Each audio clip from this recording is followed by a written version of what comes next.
क्या आप कभी स्टार स्ट्रक हुए हो किसी को मिलकर,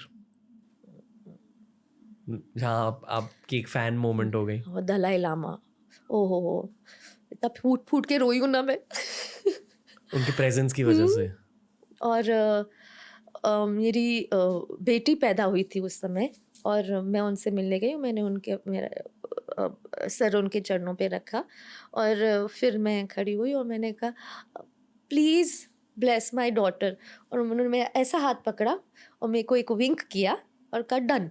तो इट वाज एकदम उन्होंने इतना स्वीटली उस इंटेंस मोमेंट को एक्नॉलेज भी किया और उसको एक लाइटनेस भी दिया, बहुत खूबसूरती तो से। जिस तरह से हिंदू धर्म में कृष्णा विष्णु अवतार माने जाते हैं, जी उसी तरह बुद्धिस्ट धर्म में, जी। टिबेटन बुद्धिस्ट धर्म में दलाई लामा अवलोकितेश्वर भगवान के अवतार माने जाते हैं।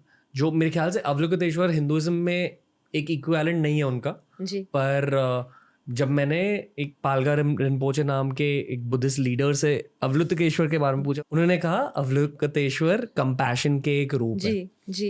And that is the Dalai Lama, कि वो कंपैशन इन ह्यूमन फॉर्म है, दिव्य आत्मा है। बिल्कुल। पर एक दिव्य आत्मा के प्रेजेंस में आकर क्या फील होता है? कि आप रत्ती भर नहीं हो, हम्म। पर वो जीवन आपको कई मौके देता है जब आप रियलाइज करते हो आप रत्ती भर नहीं हो। जैसे कि? नेचर में जब अब आप किसी जंगल में होते हो, आप विशाल वृक्ष के नीचे होते हो, क्या हो आप कि आप समुद्र के सामने होते हो, आपको जो होराइजन नहीं दिख रहा है, क्या हो आप। सो वो ही मोमेंट इतना एक्सपेंसिव हो जाता है जब आप महसूस करते हैं रत्ती, तभी आपका ऐसा एक्सपेंशन होता है हार्ट का एंड यूनिवर्स का। Then you are able to look beyond your identity. कैसा लग रहा है मुंबई जब आप यहाँ आते हो, ऐसी लाइफ देखते हो? मुझे मुंबई की एनर्जी बहुत पसंद है। एक तो दरिया है, मुझे दरिया बहुत पसंद है, और यहाँ के लोग में अम, एक ऊर्जा है, एक वार्मथ है जो आपको सब जगह देखने को नहीं मिलती है। देर इज़ सब अपने ऑफ कोर्स मशरूफ़ हैं अपनी ज़िंदगी में, लेकिन एक एक सेंस ऑफ कम्युनिटी भी है, दिखती है आपको मुंबई में।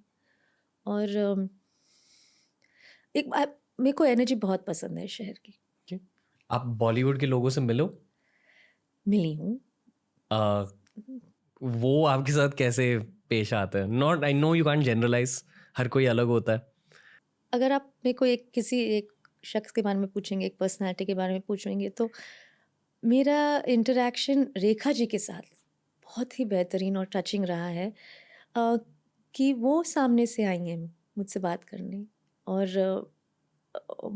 उनका बड़प्पन देखिए, शी सो आर्टिकुलेट, इतनी खूबसूरत हैं वो। उनकी शख्सियत ही एक ऐसी ब्यूटीफुल एक्सेप्शनल है कि वो इतनी विनम्रता से आके उन्होंने मुझसे बात की और कहा कि वो मेरे बारे में जानती हैं और मेरे काम के बारे में जानती हैं, और कि वो किसी भी तरीके से अगर उसका हिस्सा बन सकें या उसमें कुछ अपना एक कंट्रीब्यूशन दे सकें तो वो देना चाहेंगी। तो इतना खूबसूरत वो एक इंटरेक्शन, और उनके बाद मैं मिली हूँ कई बार, और हमेशा उन्होंने इतना प्रेम आदर दिया है मुझे और मेरे परिवार को कि बहुत खूबसूरत। अब हमें लगता है कि अगर आप एक इंडस्ट्री में हैं जहाँ पे एक परसेप्शन है आपके बारे में कि आप बहुत ही मशहूर हैं और सक्सेसफुल हैं, तो आप एक अहंकार होगा आप में, एक अकड़ और घमंड होगा।